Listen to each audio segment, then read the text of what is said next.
श्री गणेशाय नमः। जय श्री कृष्ण। राधे राधे।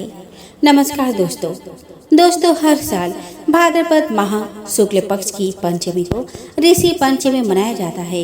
यह व्रत महिलाओं के लिए बेहद खास माना जाता है।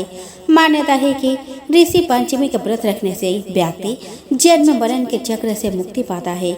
इस व्रत में सप्त ऋषियों की पूजा की जाती है। कहा जाता है कि महिलाओं के लिए ऋषि पंचमी का व्रत बेहद शुभ फलदायी है। इस व्रत में भक्तों के सभी पाप नष्ट होते हैं और सभी मनोकामनाएं पूरी होती है। तो चलिए दोस्तों, हम ऋषि पंचमी की तिथि का शुभ मुहूर्त, पूजा विधि और महत्व के बारे में जानते हैं। दोस्तों, गणेश चतुर्थी के दूसरे दिन ऋषि पंचमी मनाया जाता है। पंचांग के अनुसार भाद्र माह शुक्ल पक्ष की पंचमी तिथि की शुरुआत 19 सितंबर को दोपहर 1:43 पर होगी और 20 सितंबर को दोपहर 2:16 पर समाप्ति होगी। उदया तिथि के अनुसार इस साल 20 सितंबर 2023 को ऋषि पंचमी मनाया जाएगा। आइए दोस्तों, आप पूजा का शुभ मुहूर्त के बारे में जान लेते हैं।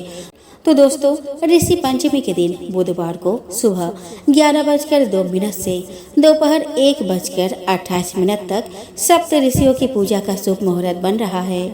आइए अब पूजन विधि पर नजर डाल लेते हैं। तो दोस्तों, पूजा करने से पहले धूप, दीप, घी, फल फूल और पंचामृत समेत सभी पूजन सामग्री एकत्रित कर ले। घर के मंदिर को साफ करें। एक छोटी चौकी पर लाल या पीला कपड़ा बिछाए। चौकी पर ऋषियों या अपने गुरु की तस्वीर रखें। अब उन्हें फल फूल, धूप, दीप और नैवेद्य अर्पित करें। सप्त ऋषियों से अपनी किसी भी गलती के लिए माफी मांगे। इसके बाद उनकी आरती उतारें और लोगों को प्रसाद बांटें। इस दिन घर के बड़े बुजुर्गों का आशीर्वाद जरूर लें। दोस्तों, धार्मिक मान्यताओं के अनुसार मासिक धर्म में महिलाओं द्वारा धर्म कर्म के कार्य को वर्जित माना गया है। कहा जाता है कि मासिक धर्म के दौरान जाने अनजाने में किए गए धार्मिक कार्यों से रजस्वाला दोष लगता है। रजस्वाला दोष से छुटकारा पाने के लिए महिलाओं को ऋषि पंचमी का व्रत करना बेहद शुभ माना जाता है। दोस्तों, ऋषि पंचमी या भाद्रपद शुक्ल पंचमी के दिन यानी हरतालिका तीज के 2 दिन बाद और गणेश चतुर्थी के 1 दिन बाद मनाई जाती है। वर्तमान अंग्रेजी कैलेंडर के अनुसार ऋषि पंचमी का दिन अगस्त या सितंबर में आता है। ऋषि पंचमी सप्त ऋषियों को सम्मान देने और महिलाओं के मासिक धर्म के दौरान हुए दोष से शुद्ध होने के लिए महिलाओं द्वारा मनाया जाने वाला विशेष पर्व है।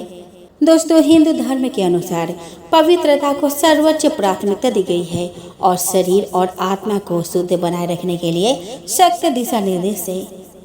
हिंदू धर्म में मासिक धर्म के दौरान महिलाओं को अशुद्ध माना जाता है और इसीलिए इस अवधि के दौरान महिलाओं को रसोई में खाना पकाने या किसी भी धार्मिक गतिविधियों में भाग लेने की अनुमति नहीं है। इन दिशा निर्देशों की उपेक्षा करने से रजस्वाला दोष बढ़ता है। रजस्वाला दोष से छुटकारा पाने के लिए ऋषि पंचमी का व्रत करने की सलाह दी जाती है। नेपाली हिंदुओं में ऋषि पंचमी अधिक लोकप्रिय है। कहीं कहीं 3 दिवसीय हरतालिका तीज का व्रत ऋषि पंचमी को समाप्त होता है। कई क्षेत्रों में यह पूजा प्रक्रिया नदी के किनारे या तालाब के पास देखी जाती है। इस पूजा के बाद महिलाएं अनाज का सेवन नहीं करती है, बल्कि वे ऋषि पंचमी के दिन एक खास तरह के चावल का सेवन करते हैं। दोस्तों, इस दिव्य दिन पर पास की पवित्र नदी में पवित्र करना बहुत महत्वपूर्ण है। नदी में स्नान करने के बाद सप्त ऋषियों की प्रतिमा को पंचामृत चढ़ाना चाहिए। इसके बाद उन पर चंदन और सिंदूर का तिलक लगाए। फूल, मिठाई, खाद्य पदार्थ, सुगंधित धूप, दीपक आदि सप्त ऋषियों को अर्पित करें। मंत्र जाप के साथ सफेद वस्त्र, यज्ञोपवीत और नैवेद्य धारण कर उनकी पूजा करें।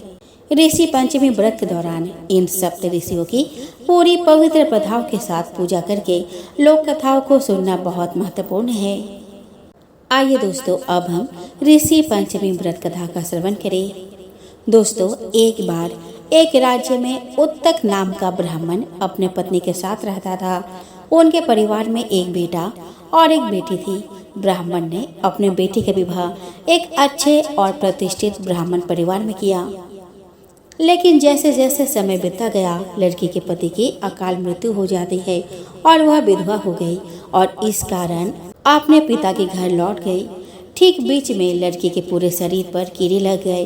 उसके संक्रमित शरीर को देखने के बाद वे दुख से व्यथित हो गए और अपनी बेटी को उत्तक ऋषि के पास यह जानने के लिए लेकर गए कि उनकी बेटी को क्या हुआ है।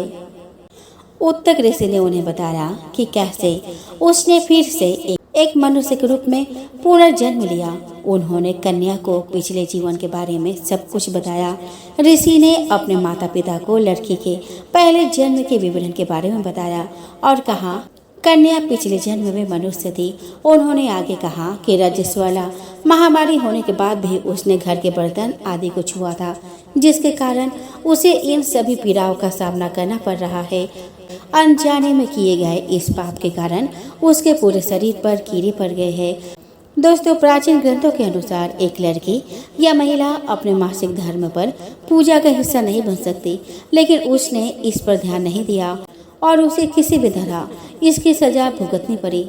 अंत में ऋषि ने निष्कर्ष निकाला कि यदि यह कन्याएं ऋषि पंचमी की पूजा करे, वह पूरे मन से और श्रद्धा से क्षमा मांगे, उसे अपने पापों से शीघ्र ही मुक्ति मिल जाएगी। इस प्रकार व्रत और श्रद्धा रखने से उनकी पुत्री अपने पिछले पापों से मुक्त हो गई।